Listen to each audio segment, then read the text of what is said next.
தமிழக சட்டப்பேரவையிலிருந்து புதிய தகவலும் கட்சியினுடைய தலைவர் கிருஷ்ணசாமி வெளிநடப்பு செய்திருக்கிறார்.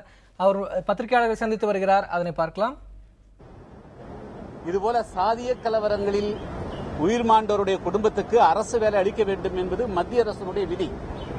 ஆனால் கடந்த 2011க்கு பிறகு தமிழகத்தில் சாதிய கலவரங்களுக்கு ஆட்பட்டு இறந்த தாழ்த்தப்பட்ட சமுதாயத்தை சேர்ந்த எவருடைய குடும்பத்துக்கும் இந்த அரசு வேலைவாய்ப்பு வழங்கவில்லை. அதே சமயத்தில் ஒரு குறிப்பிட்ட சமுதாயத்திற்கு மட்டும் எல்லா விதமான அரசு சலுகைகளையும் வழங்குகிறார்கள். எனவே இது குறித்து பேசுவதற்கும் அதேபோல கடந்த 3 தினங்களுக்கு முன்பு திருச்செங்கோடு டிஎஸ்பி விஷ்ணுபிரியா மரணம் குறித்து பேசுவதற்கும் கோவில்ராஜனுடைய குற்றவாளிகளை கண்டுபிடிக்க வேண்டும் என்று வலியுறுத்துவதற்கும் இந்த அவையில நேரமில்லா நேரத்திலே பேசுவதற்கு நான் அனுமதி கேட்டேன். பேரவைத் தலைவர் அனுமதி மறுத்தார்.